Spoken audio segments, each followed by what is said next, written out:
সরকারি প্রকল্প, সরকারি সুপার স্পেশালিটি হাসপাতাল, সুতরাং গরিব মানুষের ভরসা সেখানে সর্বোচ্চ থাকার কথা, তাই ছিল। ছানি অপারেশন, যেটা সাধারণ চিকিৎসা শাস্ত্রের নিরিখে অত্যন্ত সাধারণ একটা অস্ত্রোপচার, কিন্তু তারপর দেখা গেল সেই অস্ত্রোপচারে নিট ফল যে প্রায় 20 জন তাদের দৃষ্টিশক্তি হারাতে বসেছে। আমি প্রথমে প্রতিবেদনটা রাখবো আপনাদের কাছে, তারপর এ নিয়ে বিস্তারিত আলোচনা আসবে। দেখুন, একটু আবছাওয়া দেখতে হলে লেন্স ধরে দিয়েছে, তো আবছাওয়াটা তো এখন একদম পুরো অফ হয়ে গেল। সরকারি প্রকল্পের নাম চোখের আলো, কিন্তু এই প্রকল্পে ছানি অপারেশনের পর 20 জনের চোখের আলো কার্যত চলে যাওয়ার উপক্রম। নাম মেটিয়াবুরুজ সরকারি সুপার স্পেশালিটি হাসপাতাল, অথচ এই হাসপাতালের এহেন পরিষেবা ঘিরেই উত্তাল রাজ্য। बहुत तकलीफ, डेली 3 तो 4 करके सुई दिया हो रहा है आँख का अंदर। 27 এবং 28 June Garden Reach super speciality হাসপাতালে 26 জনের ছানি অপারেশন হয়। দুদিন পর থেকেই তাঁদের অনেকেই অভিযোগ করেন যে চোখে অপারেশন হয়েছে তাতে দেখতে পাচ্ছেন না। এরপর চিকিৎসকরা পরীক্ষা করে বলেন যে তাঁদের চোখে অস্ত্রোপচার পরবর্তী সংক্রমণ হয়েছে। না, এখন দেখতে পাই না, এই চোখটাতে একদম দেখতেই পাই না। এরপর প্রথমে তাঁদের এই সুপার স্পেশালিটি হাসপাতালে চিকিৎসা শুরু হয়। পরবর্তী সময় তাঁদের স্থানান্তর করা হয় রিজিওনাল ইনস্টিটিউট অফ অফথালমোলজিতে। অন্তত 20 জন এখানে ভর্তি রয়েছেন। আবার ডান চোখে দেখা পাচ্ছে না একদম। নতুন করে আমাদের ওই দিকের লাইনে 10-12 জন তো হয়েছে। আমার ওই একই অবস্থা দেখতে একদম পাচ্ছি না, 5 চোখটাই।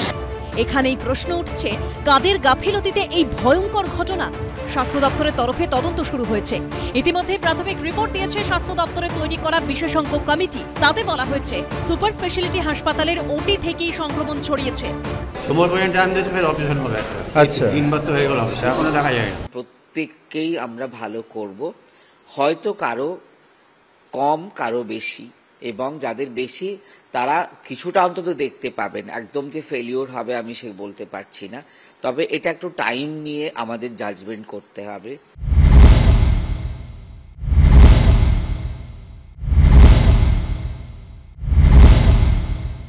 সরকারি যে পৃষ্ঠপোষকতায় শিক্ষা এবং স্বাস্থ্য আছে তাকে ভেঙে ফেলার জন্য এমন অপদার্থ লোকজনকে দিয়ে এমন অপদার্থ ব্যবস্থা করা হচ্ছে যেখানে যারা চোখের আলো দেবে তারা আলো কেড়ে নিচ্ছে। এটা নেহাত অ্যাক্সিডেন্ট না। যদি কারুর কোনো অভিযোগ বা সমস্যা থাকে, এটা পুরোপুরি চিকিৎসাজনিত ব্যাপার। এটা চক্ষু বিশেষজ্ঞ ছাড়া এই বিষয়টা বলা যাবে না। যে কাজটা হচ্ছিল সেটা তো মহৎ কাজ, ভালো কাজ হয়েছে, কিন্তু সেটার পরে যদি কারুর কোনো প্রবলেম হয় তাহলে কি প্রবলেম হয়েছে এবং কেন প্রবলেম হয়েছে সেটা যথাযথভাবে সংশ্লিষ্ট বিভাগরা খতিয়ে দেখছে। গোটাটাই এটা চক্ষু বিশেষজ্ঞরাই বলতে পারবেন, ফলে এর সঙ্গে রাজনীতি বা প্রশাসনের অন্য দিকের কোনো সম্পর্ক নেই। কংগ্রেসের তরফে সোমবার মেটিয়াবুরুজ সুপার স্পেশালিটি হাসপাতালের সামনে বিক্ষোভ দেখানোর পর সুপারের কাছে ডেপুটেশন জমা দেওয়া হয়। সন্দীপ সরকার, ঝিলাম করঞ্জাই ও আবির দত্তর রিপোর্ট, এবিপি আনন্দ। ডক্টর বিপ্লব চন্দ্রের কাছে আসবো। ডক্টর চন্দ্র, সরকারি প্রকল্প, সরকারি হাসপাতাল, সুপার স্পেশালিটি হাসপাতাল, সরকারি পরিকাঠামো, এরপরও আমি বলছি চিকিৎসা শাস্ত্রের নিরিখে অত্যন্ত সাধারণ একটা অপারেশন, প্রায় 20 জন চোখের দৃষ্টি হারাতে বসেছে। এতটা আমি বলছি সাধারণ, তার কারণ হচ্ছে যে আজকাল পাড়ায় পাড়ায় আমাদের ছোটোবেলায় যেমন রবীন্দ্র জয়ন্তী বা বসে আঁকো প্রতিযোগিতা হতো, সেই রকম রক্তদান শিবির এবং ছানি অপারেশনের শিবির হয়। এতটাই সাধারণ এবং এতটাই নাকি ঝুঁকিহীন বলে মাননীয় চিকিৎসকরা আশ্বাস দেন। সেইখানে 20 জন এই সুপার স্পেশালিটি হাসপাতালে গিয়ে দৃষ্টিশক্তি হারানোর প্রায় মুখোমুখি, অন্তত এই মুহূর্তে যারা চোখে দেখতে পাচ্ছেন না। ডাক্তারবাবু আশ্বাস দিলেন যে ভবিষ্যতে ভালো হতে পারে, সে তো পরের কথা, কিন্তু এই সিচুয়েশন তৈরি হলো কি করে? দেখুন, বিষয়টা হচ্ছে যে চোখের ছানি কাটার অপারেশনটা যতটা সহজ আবার ততটাই কঠিন, কারণ চোখ এমন একটা স্ট্রাকচার, মানে এমন একটা সেন্সিটিভ জায়গা, সেখানে কিন্তু ভাস্কুলারিটি, রক্ত চলাচল কিন্তু খুব কম থাকে। সেখানে যদি একবার ইনফেকশন হয় তাহলে সেখানে কোনো অ্যান্টিবায়োটিকও সহজে কাজ করে না। ফলে চোখের একবার ইনফেকশন হওয়া মানে ভেতরে, বিশেষ করে চোখের যে তার গ্লোবটা, তার ভেতরে যদি কোনো কারণে ইনফেকশন হয় সেটা কিন্তু মারাত্মক এফেক্ট হয়। এখানে এই যে সুপার স্পেশালিটি বলে যে হসপিটালগুলো তৈরি হয়েছে, বা ধরুন পেরিফেরিতে যে মেডিকেল কলেজগুলো তৈরি হয়েছে, আমাদের রাজ্য সরকার যে তৈরি করেছেন, বড় বড় নীল সাদা বিল্ডিং হয়েছে, কিন্তু পরিকাঠামো, ভেতরের পরিকাঠামোটা কি আছে? মানে এমন অনেক হাসপাতাল আছে যে সুপার স্পেশালিটির নাম দিয়ে হাসপাতাল, সেখানে ওটি আছে কিন্তু হাত ধোয়ার ভালো করে জায়গা নেই। আমি আপনাকে দায়িত্ব নিয়ে বলছি, ডায়মন্ড হারবারে মেডিকেল কলেজ খুলেছে, এগুলো সব সুপার স্পেশালিটি ছিল, সেগুলোকে মানে রাতারাতি ট্রান্সফর্ম করে দেওয়া হয়েছে, কিন্তু ইনফ্রাস্ট্রাকচার লোক নেই। মানে ধরুন একটা পেশেন্ট মেদিনীপুর মেডিকেল কলেজে যদি আপনি আইসিইউতে আছে, ভেন্টিলেটারে ধরুন আছে, ভেন্টিলেটার থাকা মানে হচ্ছে খুব ক্রিটিক্যাল পেশেন্ট, তো তার যে কোনো কারণে তার কিডনি শাটডাউন হতে পারে, তার ডায়ালিসিস লাগতে পারে, কিন্তু ইনডোরে কিন্তু ওখানে একটা ডায়ালিসিস করার কিন্তু ব্যবস্থা নেই, তাকে অন্য একটা বিল্ডিংয়ে নিয়ে যেতে হবে ডায়ালিসিসের জন্য। আমরা জানি যে কোনো একটা ক্রিটিক্যাল পেশেন্টকে একই বেড সাইডে যদি কম্প্রিহেন্সিভ ট্রিটমেন্ট না দেওয়ার ব্যবস্থা হয়, তাহলে কিন্তু সেই পেশেন্টকে আপনি বাঁচাতে পারবেন না। আপনি কাছাকাছি চলে যান রুরাল হসপিটাল, যে একটা রুরাল হসপিটালের আন্ডারে 3-4টে করে পিএইচসি পাবলিক হেলথ সেন্টার থাকে, প্রাইমারি হেলথ সেন্টার থাকে, যেমন ধরুন সোনারপুর বা এই ধরনের, যেগুলো কলকাতা থেকে বেশি দূরে নয়, কিন্তু সেখানে আমাদের যে বন্ধুরা বা ভাই জুনিয়ররা যারা ডাক্তারি করছে তারা বলছে দাদা আমরা অসহায়। ধরুন সন্ধ্যেবেলা আমি ডিউটি করছি সোনারপুর, এটা তো একদম অজ গ্রাম নয়, যেটা সেখানে বুকে ব্যথা নিয়ে যদি কেউ আসে আমি তাকে ইসিজি করাতে পারবো না।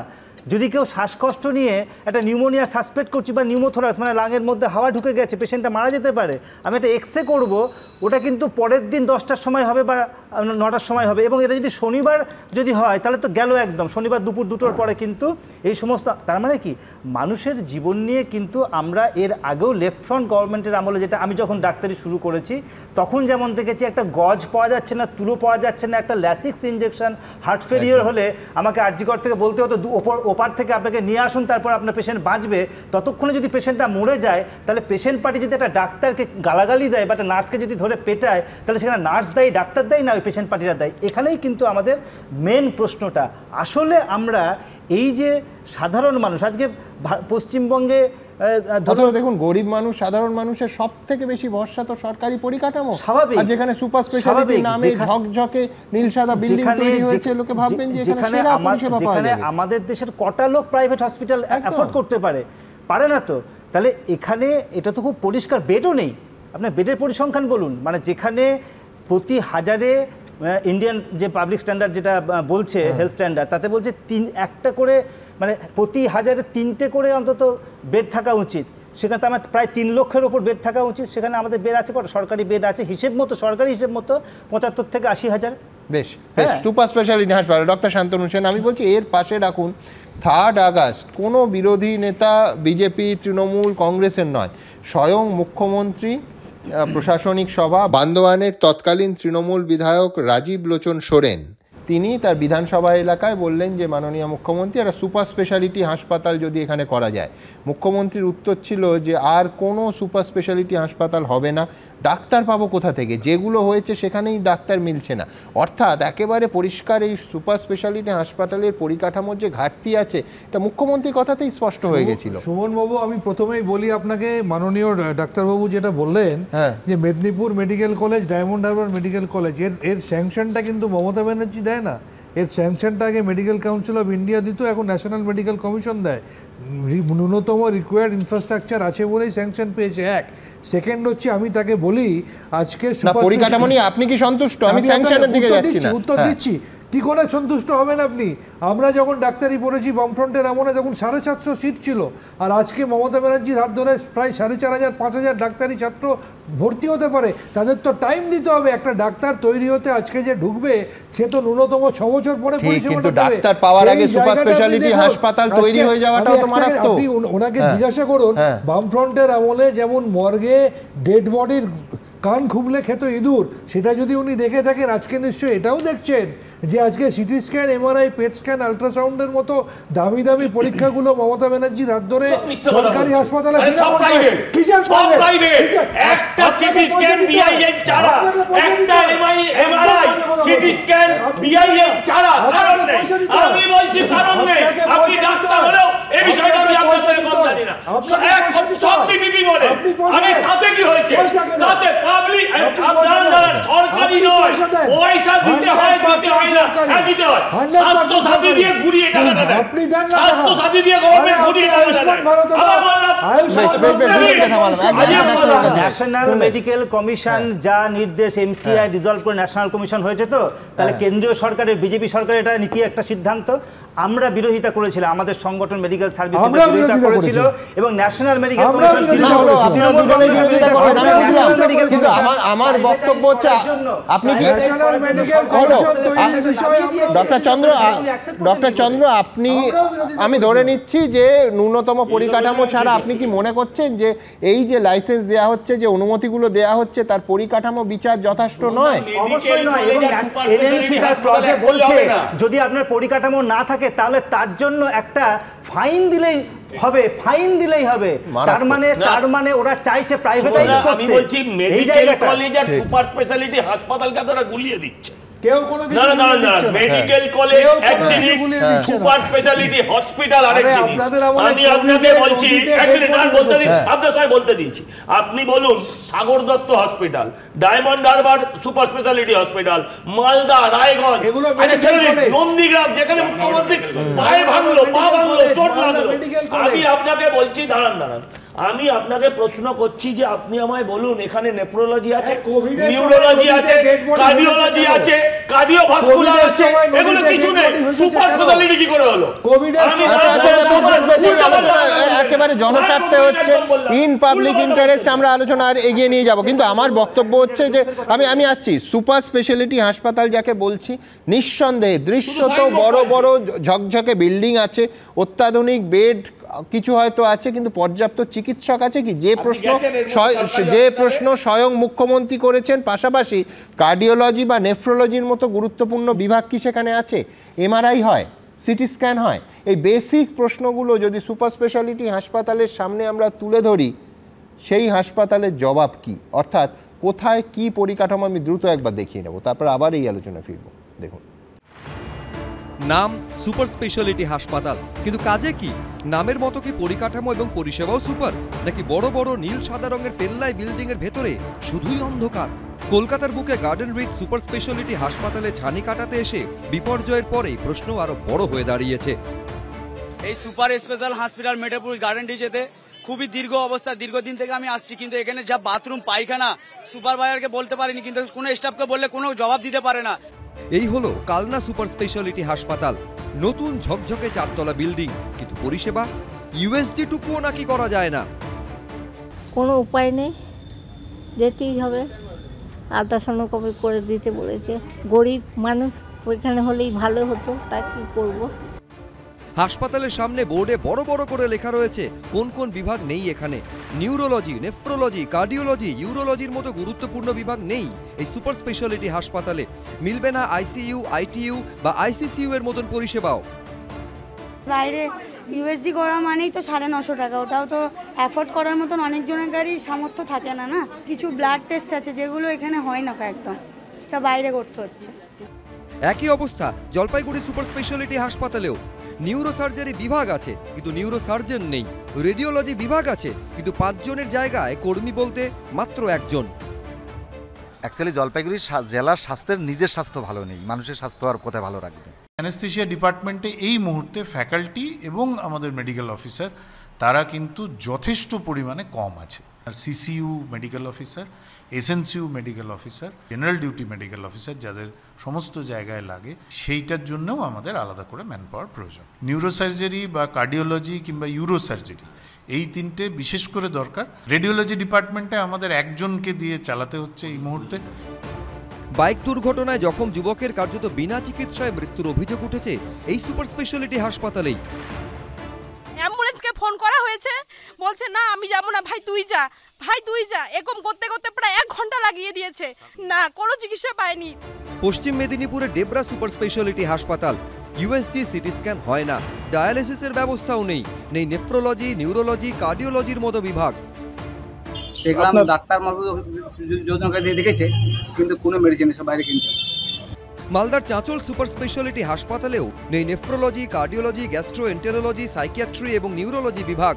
মেশিন আছে কিন্তু টেকনিশিয়ান না থাকায় ডায়ালিসিস হয় না। নিউরোলজিটা হলে খুব ভালো হয়, যত সাইকিয়াট্রিস্ট যদি থাকেন তাহলে মোটামুটি আমাদের আপাতকালীন কাজগুলো চলে যায়। মেডিসিনের যারা আছেন ফিজিশিয়ান তারা কাজ চালিয়ে দেন, সিসিইউ আছে, এইচডিইউ আছে, সেখানেও তারা কাজ চালিয়ে নেন। ডিএম কার্ডিওলজি সেরকম এখানে কেউ নেই, ঝুঁকি তো সব কাজেই আছে। রাজনীতির জন্য বিখ্যাত নন্দীগ্রাম সুপার স্পেশালিটি হাসপাতালেও টেকনিশিয়ানের অভাবে একাধিক পরিষেবা থমকে। ডায়ালিসিসের মেশিন বসে গেছে, কিন্তু ভিজিটের পরে কিছু কিছু অসুবিধা আছে, সেগুলো কভার হয়ে গেলে ডায়ালিসিস আশা করছি খুব শীঘ্র শুরু হয়ে যাবে। ইএনটি এবং অর্থ হচ্ছে ডাক্তারবাবুরা আছেন, তো কিছু কিছু অসুবিধা আছে ইএনটি এবং অর্থ। এখানে কার্ডিওলজিস্ট নেই, নিউরোলজিস্ট নেই, নেফ্রোলজিস্ট নেই, এরকম ডাক্তারবাবুরা যদি চলে আসেন আরও আমরা পরিষেবা ভালো করে দিতে পারবো। বছর 5 আগে এই নন্দীগ্রাম সুপার স্পেশালিটি হাসপাতালে চিকিৎসকের অভাব প্রসঙ্গে প্রশাসনিক বৈঠকে মুখ্যমন্ত্রীর সামনেই অভিযোগ করেছিলেন তৃণমূলের দাপুটে নেতা শেখ সুফিয়ান, জানিয়ে কার্যত তর্কাতর্কি পর্যন্ত হয়েছিল।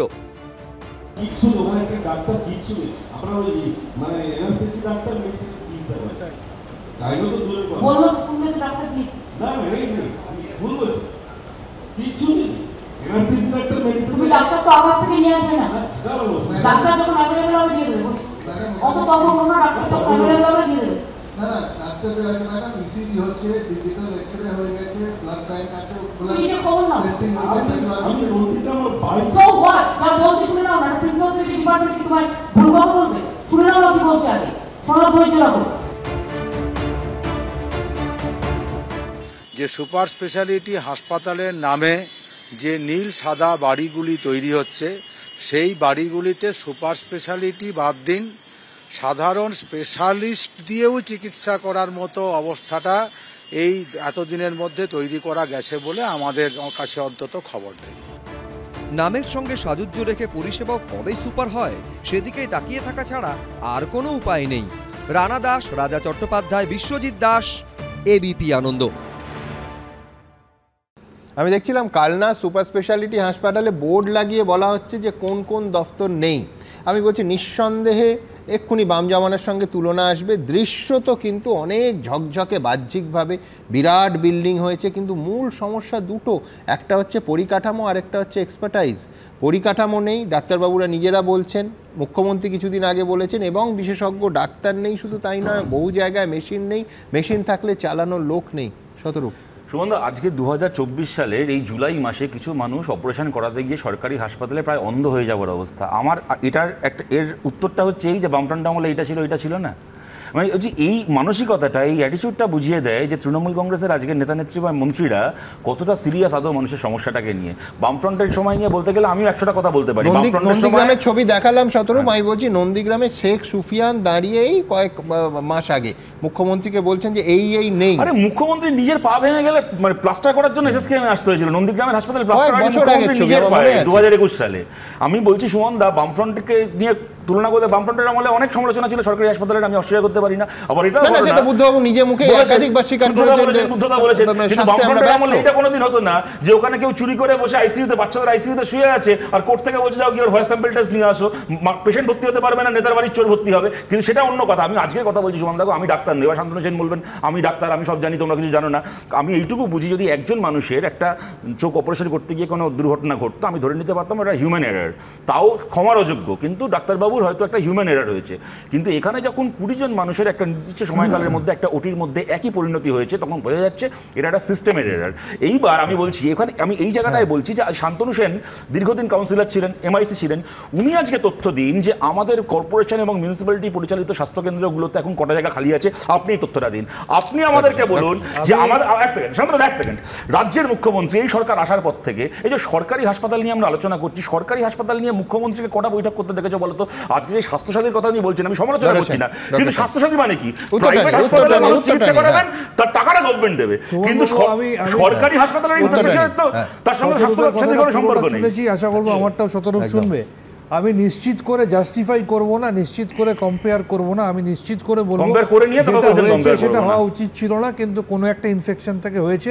কিন্তু তার সাথে আমি নিশ্চিত করে জাস্টিফাই করব না যে সিলিন্ডারে অক্সিজেন ছিল না বলে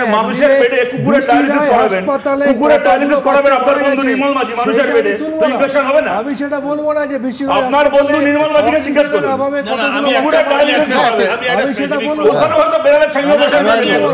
আমি একটা স্পেসিফিক প্রশ্ন, যাদের চোখে ইনফেকশন হয়েছে তাদের হসপিটালে আপনারা ভর্তি করে রেখেছেন কেন? যাতে টিভি মিডিয়ার সামনে না আসতে পারে। বাড়ির কন্ডিশন তো হসপিটালের থেকে বেশি।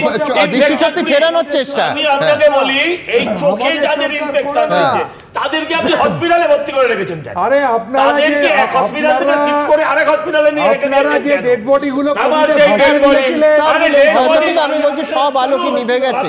আমি দ্রুত একবার দেখবো এখন যারা ভর্তি আছে তারা এই মুহূর্তে কি বলছেন, ডাক্তারবাবুরা কি বলছেন, এই 20 জনের দৃষ্টিশক্তি ফেরার কি আদৌ সম্ভাবনা আছে? দেখুন। দেখছি বন্ধ, আলোটাই আছে, আর বাকি কিছুই নেই, 2 আঙুল 3 আঙুল কিছু বলতে পারছি না। গার্ডেন রিচ সুপার স্পেশালিটি হাসপাতালে চোখের আলো প্রকল্পে ছানি অপারেশনের পর দেখতে পাচ্ছেন না বলে দাবি অন্তত 20 জন রোগীর। আগের মতন দেখতে পাচ্ছি না, আলো মানে হালকা হালকা যে লোকে ইয়ে থাকে না সেটা, ওটা দেখতে পাচ্ছি, চোখ দিয়ে চিনতে পারছি না, মানুষ দাঁড়িয়ে আছে এটা দেখতে পাচ্ছি। হাম স্যাটিসফাইড নেই লেকিন দৃষ্টিশক্তি ফেরার সম্ভাবনা তো নিশ্চয়ই আছে, কারণ ওদের ট্রিটমেন্ট হয়েছে, ওদের ইঞ্জেকশন পড়েছে, সার্জারিটা ভিট্রেক্টমি হয়েছে, দৃষ্টি ফেরার সম্ভাবনা আছে যদি না খুব বেশি ড্যামেজ হয়ে থাকে। রিজিওনাল ইনস্টিটিউট অফ অফথালমোলজিতে যে 18 জনকে ভর্তি করা হয়েছিল, সোমবার তাদের 9 জন বাড়ি ফিরলেন চোখে অন্ধকার নিয়েই। না দেখতে পাচ্ছি না। কোন চোখে অপারেশন? বাঁ চোখে। এখন কি অবস্থা? এখন এই অবস্থায় দেখে একদম অন্ধকার, দেখা পাবো না আর মনে হচ্ছে। আপনার কবার অপারেশন হলো? হ্যাঁ হয়েছে 3 বার। ইনজেকশন 3টে দিয়েছি চোখেতে, তাও হয়নি। আমাদের জীবনটা অন্ধকার, আমরা চলে যাচ্ছি একটু দেখি বাইরে গিয়ে চেষ্টা করি। মানে বাইরে কোথায় যাবেন? বাড়িতে গিয়ে কোনো প্রাইভেট ব্যবস্থা করবো। হ্যাঁ আশা নিয়ে গেছিলাম, এখন পুরো অন্ধকার।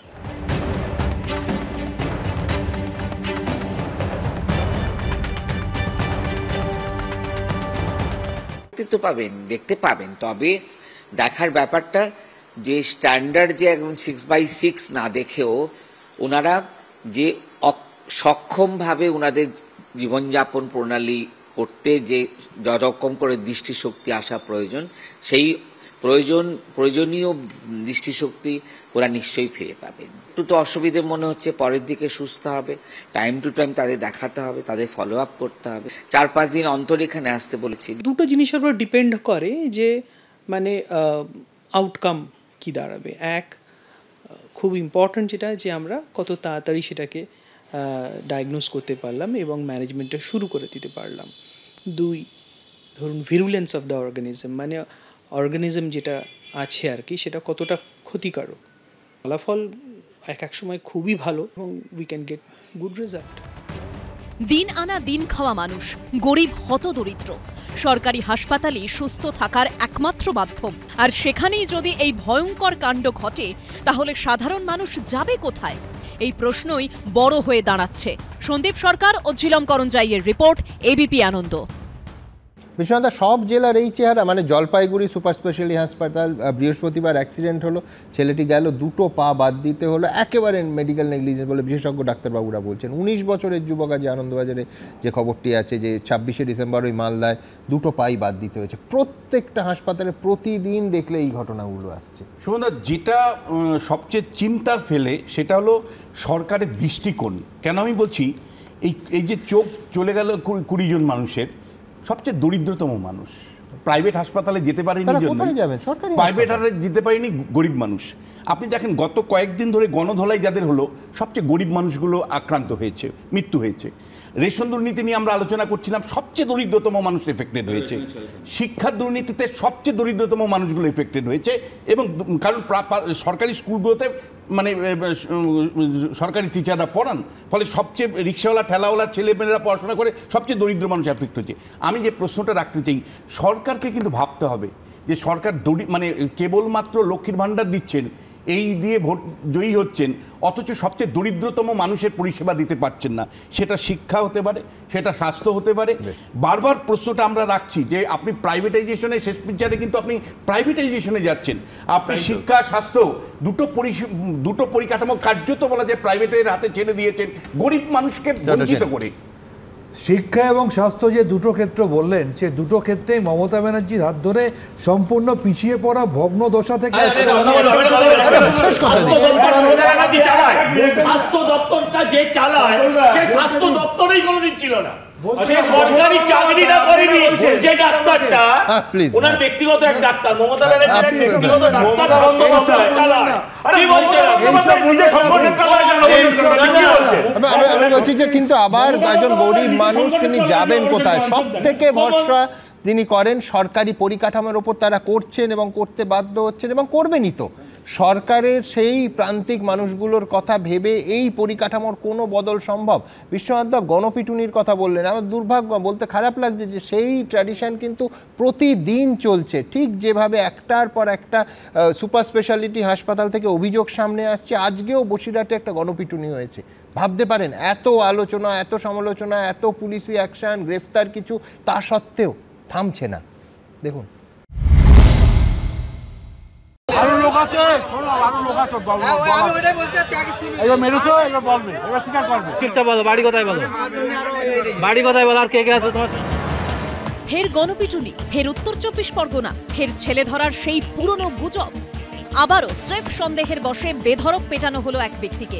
পুলিশের সামনেই তেড়ে গেল মারমুখী জনতা। রক্তাক্ত হওয়ার পরও চলল কিল চড়। উত্তেজিত জনতার হাত থেকে কোনো রকমে টেনে হিঁচড়ে আক্রান্তকে বের করে আনল পুলিশ। এলাকাবাসীর দাবি, বসিরহাটের মাটিয়া এলাকায় সন্দেহজনকভাবে ঘোরাঘুরি করছিলেন ওই ব্যক্তি। তার হাতে বস্তা দেখে সন্দেহ হয়, তারপরে লোক জড়ো করে এলো পাথারি মারধর শুরু করে গ্রামবাসীরা। ঠিকঠাক বলো, বাড়ি কোথায় বলো, বাড়ি কোথায় বলো, আর কে কে আছে তোমার সঙ্গে? কজন আছে তোমরা? তোমার সঙ্গে কে কে এসছে, আর এখানে কে এসছে? বাবা আছে। পুলিশ এসে কোনো রকমে মারমুখী ভিড়ের হাত থেকে উদ্ধার করে আক্রান্তকে গাড়িতে তুলে নিয়ে যায়। পুলিশ সূত্রে খবর, আক্রান্ত ব্যক্তি মানসিক ভারসাম্যহীন। বারাসাত থেকে শুরু করে বনগা, গত 20 দিনে উত্তর 24 পরগনায় বারবার ছেলে ধরা গুজবে গণপিটুনির ছবি সামনে এসেছে। আর এবার বসিরহাটেও সেই এক ঘটনা। পুলিশ প্রশাসনের অযোগ্যতা এবং পুলিশ প্রশাসনের চুপ করে থাকা, নীরব দর্শকের ভূমিকা পালন করবার কারণেই এতগুলো ঘটনা ঘটছে। যদি পুলিশ প্রশাসন সক্রিয় হতো, আমি মনে করি রাজ্যে একটাও এই জাতীয় ঘটনা ঘটানোর সাহস কেউ পেত না। এগুলো একটা চক্র উদ্দেশ্য প্রণোদিতভাবে কিছু ইস্যু তৈরি করে বাংলাকে বদনাম করার জন্য হঠাৎ এই হিড়িকগুলো 2-4 দিন ধরে ঘটাচ্ছে। ফলে এসব পুলিশ অ্যালাউ করবে না, আর আমরাও বলছি কেউ এ ধরনের কোনো ঘটনায় জড়াবেন না। কেন বারবার আইন হাতে তুলে নিচ্ছে সাধারণ মানুষ? কবে থামবে এই গণপিটুনি? সমীরণ পাল, আশাবুল হোসেন ও উজ্জ্বল মুখোপাধ্যায়ের রিপোর্ট, এবিপি আনন্দ। সত্যেন্দ্রনাথ দত্তের কবিতায় আছে, ধুলা ভরা দেয় ধরা, তোল লাগি ধর্না। এখন রাজনীতিতে অবশ্য কে কখন কোথায় ধর্না দেবে তা নিয়ে হই হট্টগোল লেগেই থাকে। এই যেমন ধরুন, ভোট পরবর্তী হিংসা নিয়ে রাজভবনের সামনে অবস্থানে বসতে চেয়ে কিছুদিন আগে কলকাতা পুলিশ কমিশনারের কাছে আবেদন করেন শুভেন্দু অধিকারী। অনুমতি না পেয়ে সোজা হাইকোর্টের দ্বারস্থ হন তিনি। শেষ পর্যন্ত 14 জুলাই সর্বাধিক 300 জন লোক নিয়ে বিরোধী দলনেতাকে ধর্নায় বসার অনুমতি দেয় কলকাতা হাইকোর্ট। দেখুন, রাজনীতিতে এইসব ধর্না অবস্থান নিয়ে তরজা চলতেই থাকে, কিন্তু আমাদের অবস্থান সবসময় মানুষের পাশে থাকে বলে আবার আমাদের কেস দেবেন না প্লিজ। কেস দেবেন না প্লিজ।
কিস দেবেন না প্লিজ।